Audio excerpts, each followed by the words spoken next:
Okay, welcome everyone. Thank you for joining us here today. This is the first part in a four-part series. And really, we want this to be as interactive as possible. Please feel free to ask a lot of questions. This will be recorded, but please use the chat feature. Raise your hand so that you can ask questions. And we just want this to be as informative. There isn't really a formal, this is going to be Oprah style. So we're going to ask questions and I'm going to facilitate the conversation. And I'll ask these wonderful ladies certain questions with respect to their business areas. And so I'd love to introduce this wonderful panel. I consider them my friends, my supportive network, and just really experts in their fields.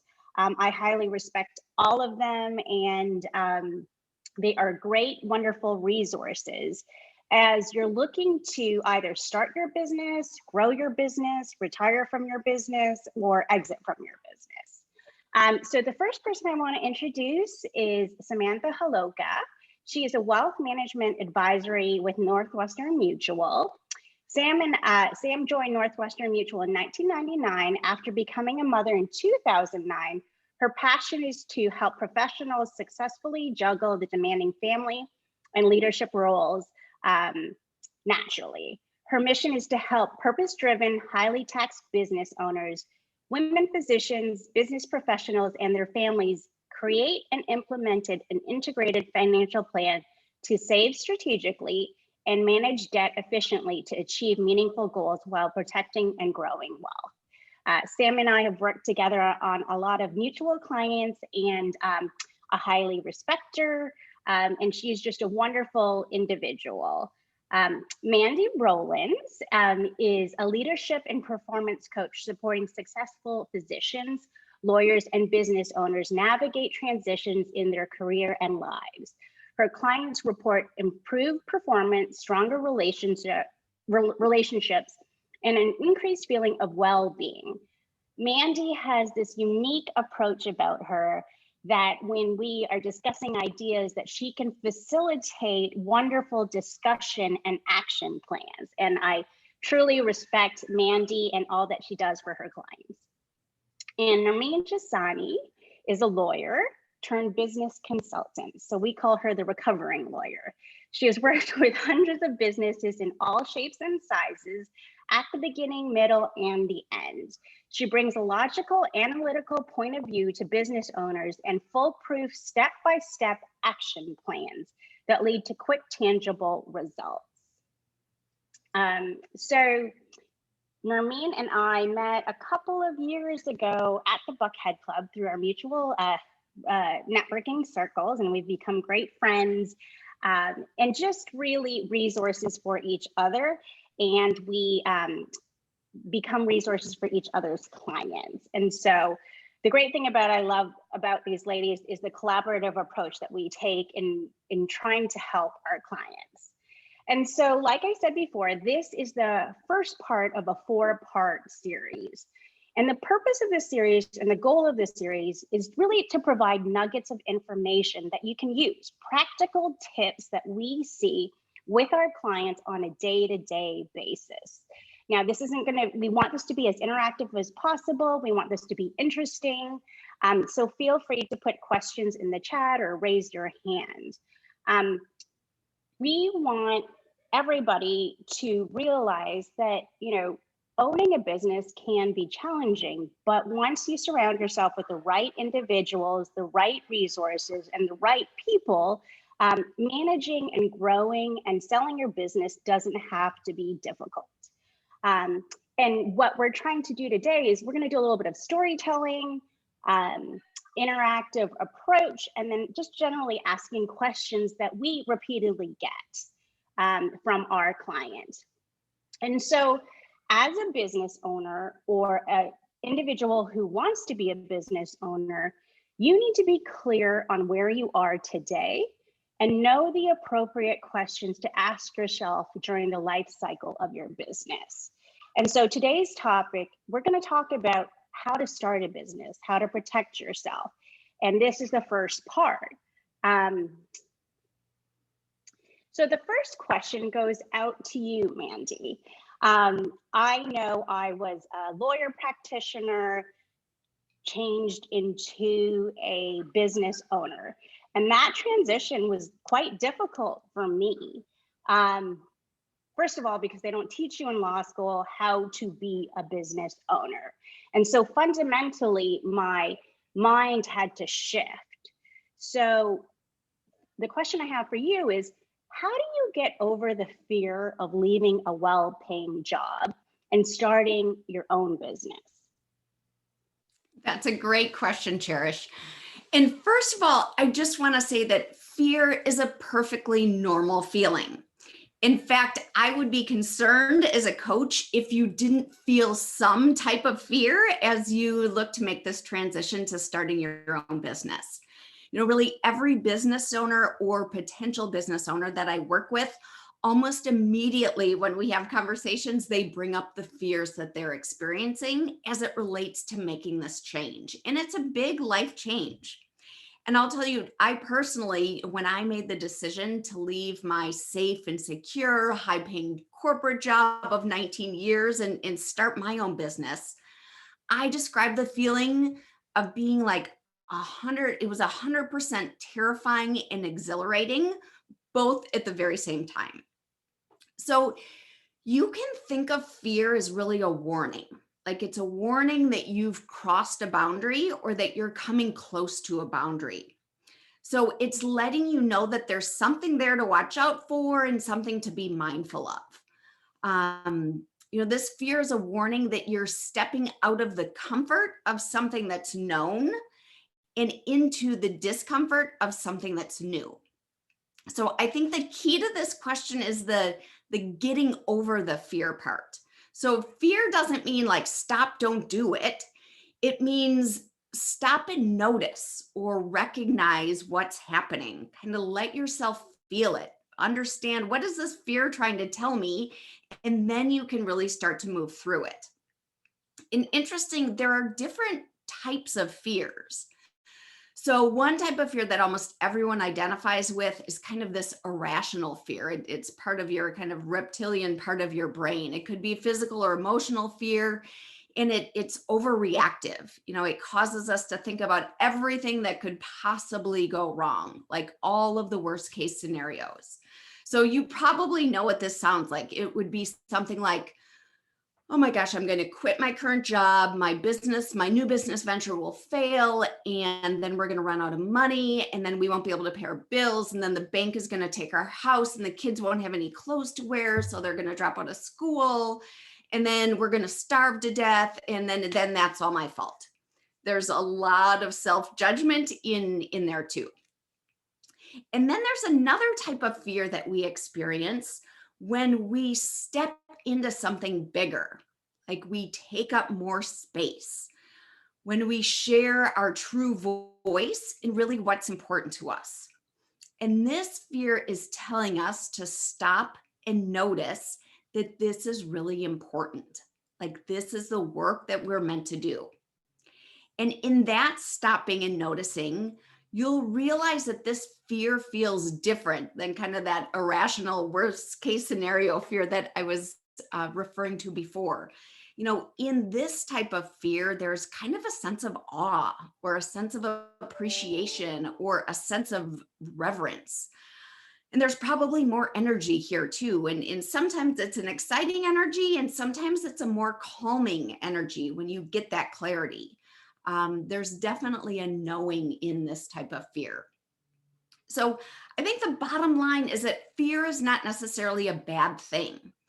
When I work with coaching clients, we get really curious about the fears that come up for them. Are these the irrational fears? Look at those worst case scenario type of fears, or is this this is something big and important type of fear? And most of the time, the resulting question isn't like, oh gosh, what if I fail? It's more so like, what if I succeed? What if I make a huge impact? What if this is wildly successful? So imagine that. Awesome. And so just another question, how do you deal with the fear of failing. Because I mean, a lot of the business owners that I come across and that I encounter, they are typical high achievers, and they want to strive. They've done everything in their life that has, you know, put them in the position of success. So, they're either executives now or they're professionals. They are typical type A personalities who've always achieved everything with success. And with entrepreneurship, sometimes, and like most of all of us are entrepreneurs on this call, there are moments of failure. So how do you wrap your head around that, knowing and having that expectation that, or even thinking of that thought? Because I remember when I was a business owner, silly enough, when I thought I started my law firm, that clients would just literally fall into my lap, that no work would be involved in trying to obtain clients, that there was a method to this madness. And so that was something difficult and challenging for me. Yeah. And so, Cherish, I feel like one of the first things that you said, even in that question of just recognizing, like, yes, there will be failures, and I think part of it is, first of all, what is your own individual perspective? Like, how do you define success and how do you define failure? And that's different for everyone. And so, it's really, I know that we have lots of different voices in our heads. We have a judge voice that's always, judging ourselves or judging others or circumstances. Like you said, a lot of us are overachievers. We want things to be perfect, or we have an idea in our mind what this business is going to look like.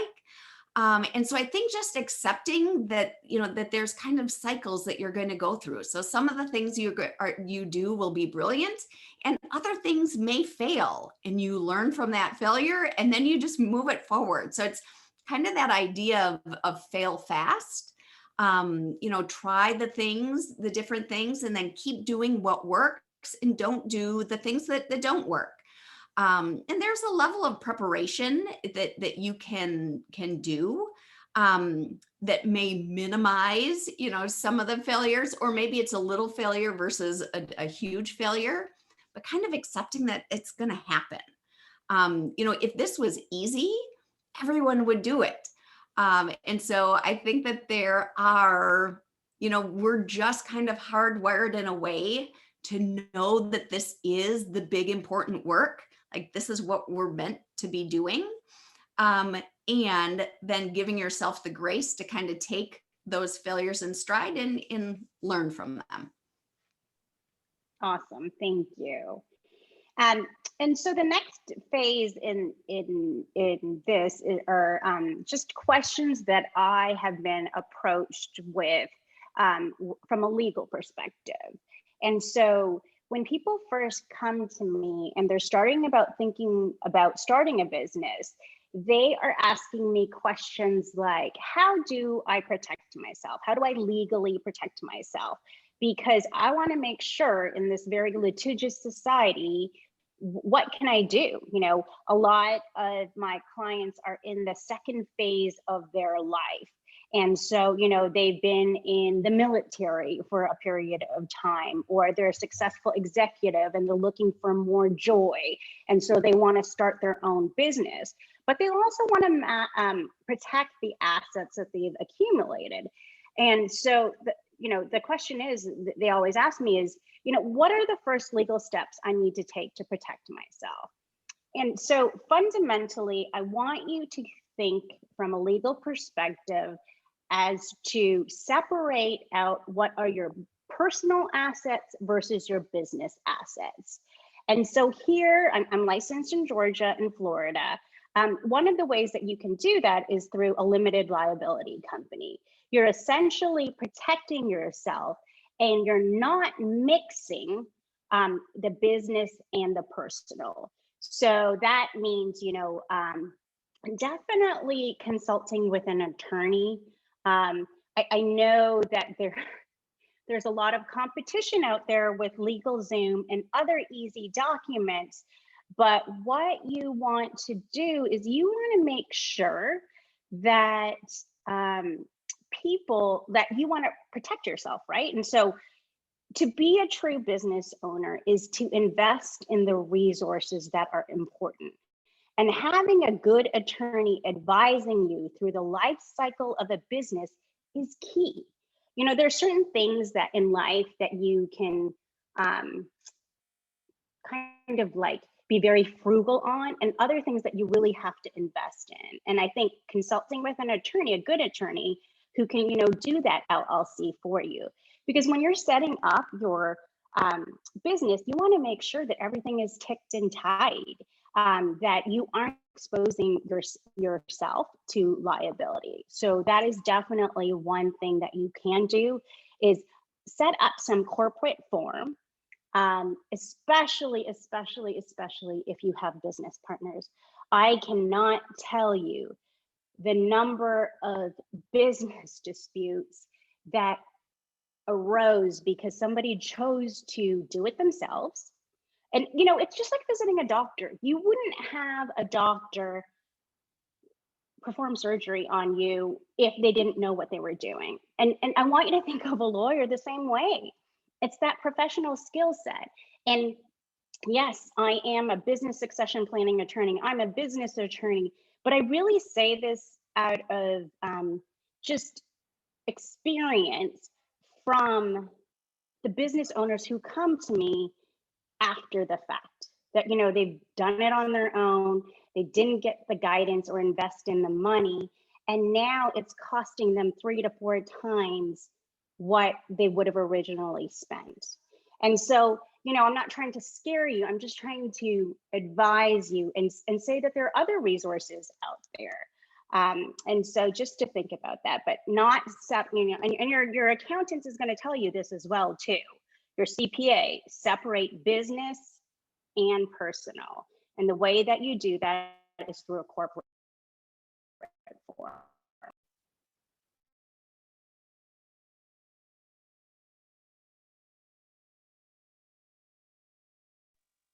All right. So, Nermeen, you are up next. So, just like I was talking about expenses, personal expenses and business expenses, what should you expect, you know, in your consulting and business coaching role? What kind of expenses should you be? Yeah, that's a really great question, Cherish. Just in case that didn't come off all that clearly, Cherish's question was, what expenses can you anticipate when you want to start your business? And just to quickly make a comment on what Cherish was saying about the importance of using a lawyer, you know, we jokingly in the legal community call legal Zoom legal doom. So just don't do it, because there will be a big doom that follows if you do happen to go down that road. So when it comes to expenses, yes, of course, please do plan and prepare for having legal expenses to set up your business, right? Going down the LLC route is typically, you know, what a lot of businesses do, and that's one expense that you're going to want to accommodate for. Now, let's look at this like an ideal kind of a situation, right? Like you are currently in your job, maybe you're unhappy, or you know, you're thinking about what you want to do to sort of take you into the next phase of your life, and you're thinking starting your own business might be the thing that you want to do. So what can you do to prepare yourself for that? And in an ideal situation, you are giving yourself time to save money before you start your business, because the odds are that your first client into your business is not going to come day one of you setting up your LLC with the Secretary of State, right? Like that is pretty much unheard of. It 9 times out of 10, it doesn't happen, but 10 times out of 10, business owners think that as soon as they set up their LLC, like people are just going to come in and find out about them, and that's just going to happen. So what you really want to do is manage your expectations when it comes to this, and you want to make sure that you are giving yourself enough runway where you have like a little pot of money set aside, and that pot of money is going to keep you going doing your business. And in an ideal situation, you start saving that money before you actually quit your job or before you start your business. So some of the kinds of expenses that you can anticipate in this process include having a lawyer set up for you. QuickBooks is incredibly important. You will need to go through and set up a bank account. Some banks charge money, a minimal fee every month to open up a bank account, a business bank account, because you do not want that money coming out of your personal account. And you don't want to commingle funds either, as any good lawyer will tell you. And you want to make sure that you've got at least, basic things in place, like a website is incredibly important, because if people can't find you on the internet, like they're going to be like, this is not a real business, right? They're going to think you're, some prince in Africa who's asking for money. Like, you don't want to present yourself that way. You want to have a legitimate website. So please do anticipate having a business website as an expense. You're going to want to have an email address that is, your name at yourbusinessname.com, right? You do not want to have an at Gmail or at Hotmail, because people will very quickly think that you are not a real business owner and not want to give you money. I mean, these are like minimal expenses that you should anticipate. I mean, I say as a good rule of thumb, if you're just working from home, your anticipated startup cost is going to be anywhere between like $3,000 and $7,000, depending on the lawyer that you hire and the website developer that you hire and the things that you get off the ground initially. Now, it's really not going to be less than that. And if anyone tells you that it's going to be less than that, then they're probably not going to be they're not going to be, legit or great, or it's going to be something that you didn't expect it to be. So you really do want to spend that money up front to make sure that you have these things in place, because everyone is on the internet now. We saw during the pandemic, everything went virtual. So you want to have a good website that is going to bring people in, not, push people away. So, if you're not a DIY type designer, then that's totally okay. You can just hire someone for it, and you can go on a ton of platforms to find people for less around the world, and get your website up that way. You may need to start out with a physical office space, depending on what kind of a business you are starting. You should absolutely anticipate that to be a pretty significant cost. I've worked with restaurants in the past where it cost $1 million just to get started.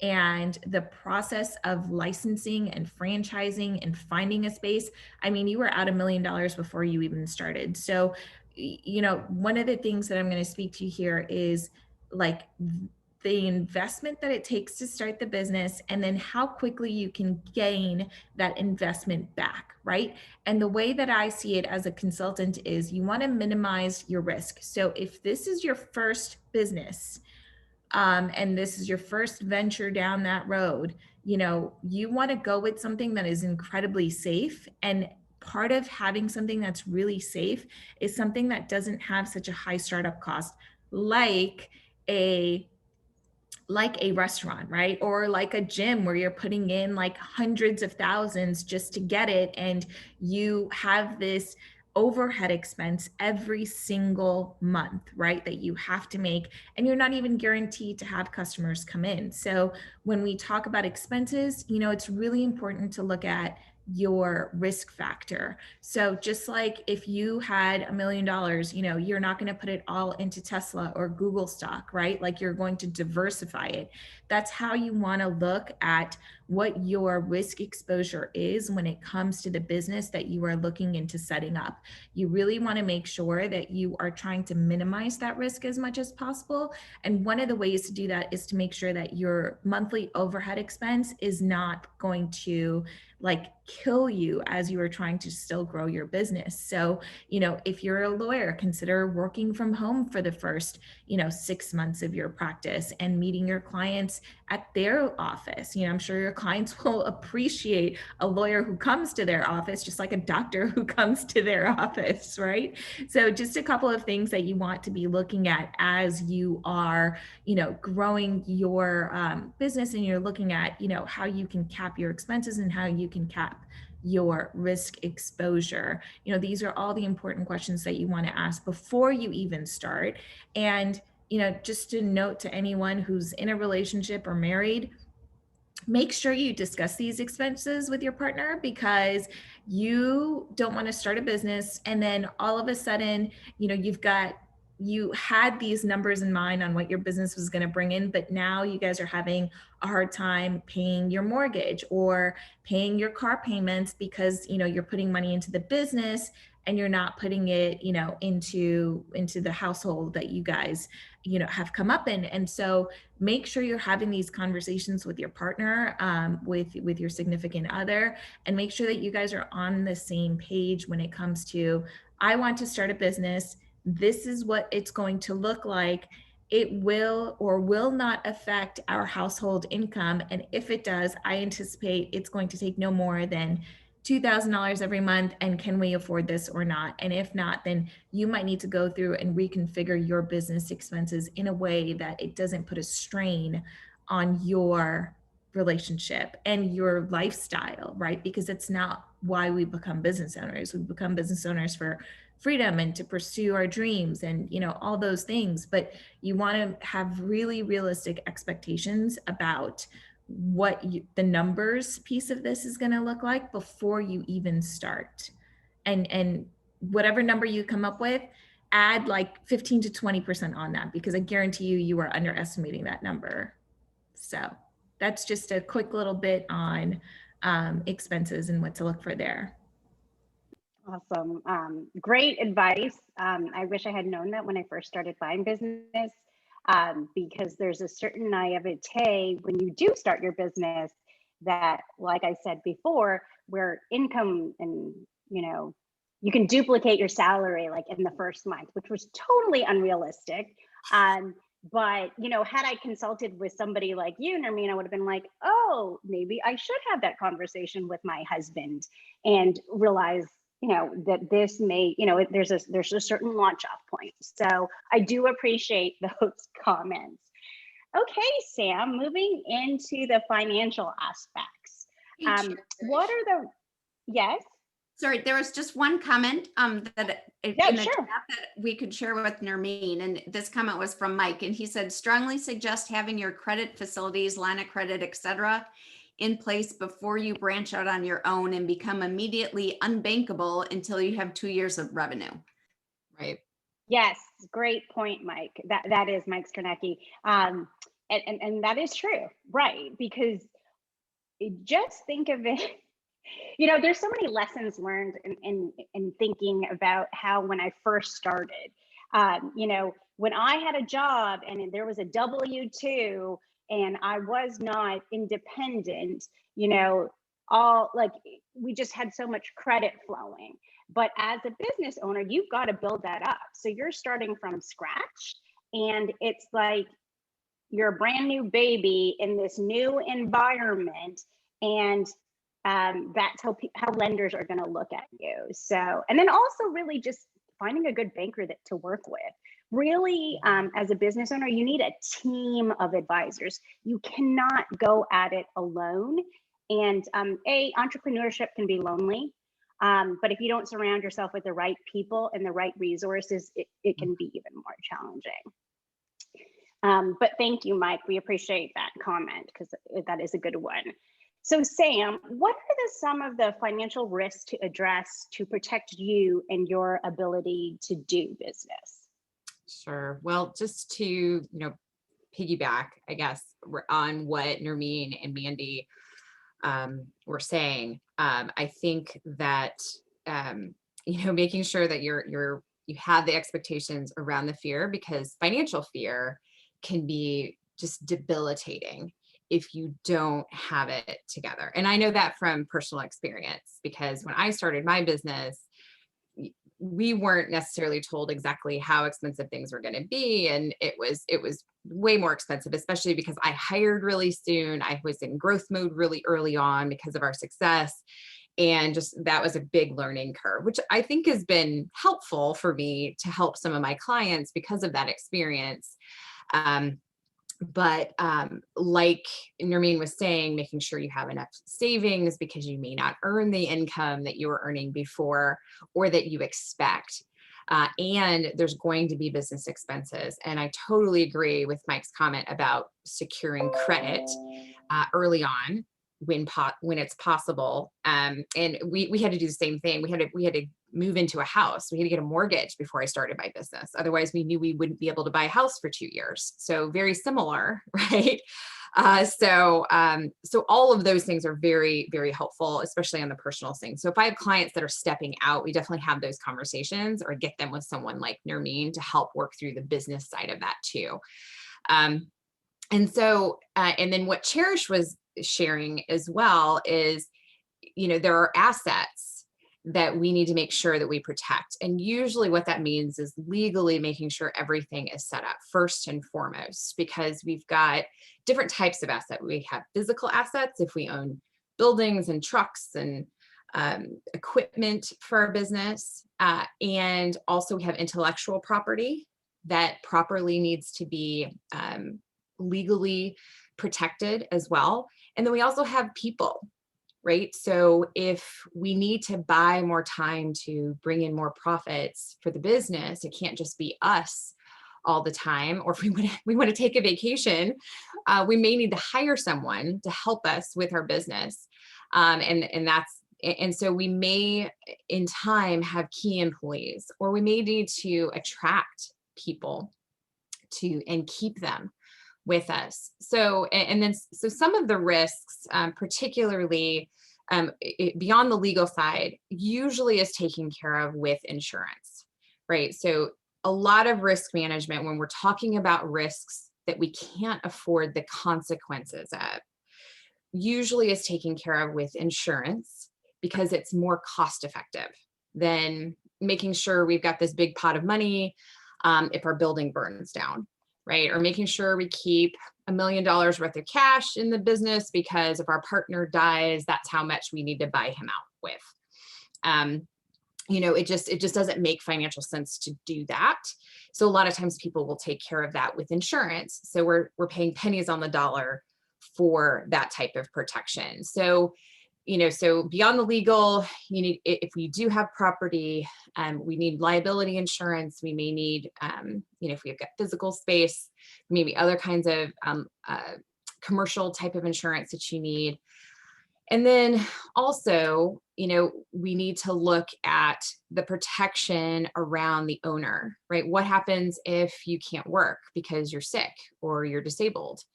Or what happens if your partner passes away? I'm going after this to get signatures from a client because he's getting a $500,000 loan from a bank for a restaurant, and he can't get the loan without adequate amount of life insurance on that loan. So we have to make sure that we have additional insurance beyond what he has for his personal to make sure that we can secure that loan, but the bank won't do it without it. So there's certain things like that. I've also had experiences recently where we need to protect the shares of the business because we have multiple partners in the business. So in the startup phase, it may not be as important for those types of things, but if you're like some people, if you do have a really great start and you're in business with a great partner and we do have revenue, even though we may not be able to necessarily put value on the business yet, we may have to make sure that we're protecting the business, because if someone were going to retire or decide, hey, we don't want to be in business with each other anymore, legally, as Cherish was saying, if you get all that straightened out ahead of time and figure out what's the plan if that were to happen, it can be very amicable in the end. Okay, I've seen it both ways, done really well up front. I've seen it done poorly. And then also too, if someone can't work, right? I've had some dental clients who have become disabled. One of the partners becomes disabled and they didn't have the buyout structured, and they also didn't have the insurance in place to protect the practice from that dentist leaving and buying that dentist out when he walked away. And so just making sure that you're asking the questions around what would happen or to the business if these risks came to fruition. Somebody died, someone became disabled, someone decided to leave. And so there's some discussions around that would need to happen. So that's where I would start when we're beginning the business. It gets more complicated, and we'll talk more about that further down the road in the next sessions. Yes. Yeah, definitely. And there is a point that I do want to make as well too. Just from that, what is essential and what Nermeen and Sam have touched on, naively so. And I don't know if this was just misinformation or my own personal naivete about the startup costs. Putting things that are essential, so life insurance, disability insurance, those are key, because if you cannot work and you are the sole breadwinner of your family, or even if you do, most families are in a two income household. And so you're relying on 50% of your assets or your income earning potential when you start a business, and your family's relying on it. And if you can't work, I think that's just an essential item that you definitely need to have in place. But, I'll share my story. When I first started, I was like, disability insurance, who needs that? I'm never going to get sick. It'll be okay. Or we can rely on my husband's salary. And thank God, I eventually did get disability insurance as a business owner and as, individually. But that would have devastated my family. And I've seen instances where that has happened to other people. So just think about that as you are, just because what we want to do right now is really lay the foundation of what ideally things should look like. So we'll open it up for any questions for anybody who wants to ask any questions. And I know, and Mike's comment is, like anything else, whenever starting out anything, always have the end in mind. When you start a business, you should have your exit strategy in mind. I totally agree. And, during the past year, as people have lost their jobs or were forced into a transition, a lot more people are starting to think about their own business, either, as Nermeen calls it, a side hustle or a real business. But if you want it to go into fruition, then I think having the essential building blocks is key. One question, though, that I did have ahead of time was, how do you leverage, if you are doing everything on your own, how do you leverage, I would say, cheaper labor, right? So let's just say you're a solopreneur, but you're doing all of the legal work or all of the medical work or certain things. How do you leverage other people? And I think Nermeen can touch on this as well too, but from my own personal experience, virtual assistants have helped me. And so Nermeen, do you want to speak on that a little bit? Yeah, I think, and Mandy probably will agree with this too, but there's this idea that as business owners we get into, which is everyone has to care about our business as much as we care about it, right? And I feel like you have to go into this knowing that they are an employee or a contractor. They are not you. They are not the business owner. They're not going to have that same level of commitment and engagement that you have. It might be at 80%, it might be at 70% of what you have. And so you can't get personally offended and bogged down in that, right? You really have to treat it like they are getting paid to be here, and therefore they're not going to be passionate or as passionate as you are about the thing that you are doing. So I would say number one, preface it with that experience. Number two, yes, absolutely. If you want to use, services that are more affordable, like a VA, contractors, in different parts of the country or in different parts of the world, that's perfectly okay.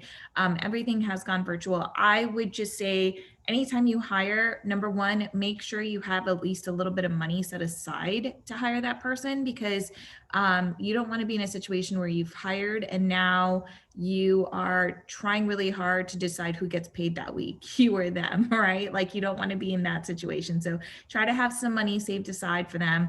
Number two, try to get feedback. Other people that have worked with them, like, try to get like projects that they've worked on, try to get like prior experience so you can gauge whether or not they're going to be a good fit for you. Previously, when I hired social media people, I asked them to give me a sample post of what they would create for me. And then that really helps narrow down the list of potential people, because you start to see who can speak your voice a little better and who sort of shares your viewpoints a little bit more, and who writes cleanly and whose graphics are great versus others. So I think it's absolutely okay to ask for any of those things. And yes, the Philippines does a great job of having people. The only additional comment I will make is try to find someone who's similar in your time zone, because you don't want to be up at 10 p.m., 11 p.m., having business calls with India because it's in their time zone, right? Like, you don't want that time zone issue. So if you want to find someone, literally open up a map and like go down the list to see who's in your time zone visually and find that person, because, and then you can do a Google search, which is like virtual agencies, social media agencies in Argentina, in Buenos Aires, in wherever, right? And being in the same time zone that you are, and see, what comes up for that. So you can absolutely do it and just use it to your advantage, right? Like ask for, references, ask for other work submitted, et cetera, et cetera. And then you can use platforms like Fiverr and Upwork along the way as well. Those would be a few of my recommendations. If you ladies have other recommendations on when you've hired, by all means, because I think we've all hired at some point. Mhm. Yeah, no, definitely. I mean, I think you need to, as you're starting your business, and they're particular, you either need to do it on an hourly basis or on a per project basis. So when you're doing the project, really outline what you want and then think of a number that you will pay that person, right? So that would be tying back into the budget. But let's just say, you want someone to do all of your marketing materials for some type of project. It's good to have a fixed number and to say, okay, post it up on Upwork exactly what you want them to do. And Upwork really is just a virtual assistant site, and you can choose, do you want it only people in the United States? Do you want it internationally? How do you want to do that? But that alleviates some of the startup costs. Any other comments on that? One of the things that I've done with my clients as they are getting ready to start their business is to get really clear on like, what are the things that they enjoy doing? What are the things that they do, but Mhm. it's not a big energy drain. It may not be their favorite thing, but they can get it done. And then what are those things that they just really can't stand doing? Or they just really don't have the skill set, or just don't want to be spending there. You have so much to do as a business owner. Getting clear on what are the things that bring you energy and what are the things that don't. And then for those things that definitely suck your energy, drain your energy, look first to find people to help you with those pieces. And then, as your business begins to grow, maybe you can start to look at the things that, you don't love doing, but you don't hate doing. You can find someone to do those things so that you get to the point in your business that you can be working in what I like to call your zone of genius. Like the stuff that you wake up every morning excited to do, that's where you're focused in your business. Yeah, that's great. That's great. Yeah, that's what I've experienced too. I have 3 people that work for me, and they're very opposite from me as far as skill set is concerned, because I am more of the relationship, giving learning people's stories and then coming back and giving them recommendations and teaching them about what their financial plan should look like based on their situation and based on what they said that they want. I'm terrible at paperwork. I'm terrible at accounting. I don't like to schedule people on the calendar. So I've got someone who just does all of that. And, so I'll be in touch with you, Nermeen, because the next piece is someone to do the social media and marketing, because there's just no time. That's the other thing. There's just no time to do it. And it's so important, but it's not more important than the time I spend with clients. So we've got to delegate more. Yes, definitely. And so I think unless anyone has any questions, we are going to wrap up. I don't see any other questions there, but I'll make one more comment if that's okay. I think we all agree here on this call that you can start a business no matter what your age is. So don't feel like you are too young or too old, or you have, you can do this as like your second job after retirement, right? Like you can always open a business. You can always start a business. Like, I don't want people to ever feel like, oh, the risk is too much, or I'm too old, or like any of that. Like, you can always do it. We're just trying to help you set the things in place before you do it, so that, you learn the mistakes that we all made, right? Because we've all made them, and we do this because we don't want you to make our mistakes. You'll save millions of dollars if you don't make the mistakes that we made when we first started our business, right? And so, don't let anything like that hold you back from starting a business, because it really is an incredible experience of being a business owner and having the freedom and the flexibility and knowing that what you're doing like makes a difference to people and has an impact that is so tangible. Like, you can see that this happened because you were in business, and like, there's no price that you can put on that feeling. I love that. And we'll end on that note. And thank you everybody for attending, and just a note from Mike: if you manage your cash flow and your people successfully, your business will be success. We just want to say, thank you for attending. And if you have any questions, really what we want to do is be a resource for you. We do have another one of these growing your business, which is just going to be another 45-minute question and answer. So if you know of other people who may want to join us, feel free to share our information. And really, thank you, ladies. I think the biggest part about being a business owner that I love the most is surrounding myself with wonderful entrepreneurs who will help me grow. And I think all of you ladies have helped me grow in the past couple of years. So thank you. Here's our contact information, our website information, and feel free to reach out to us. Thanks all.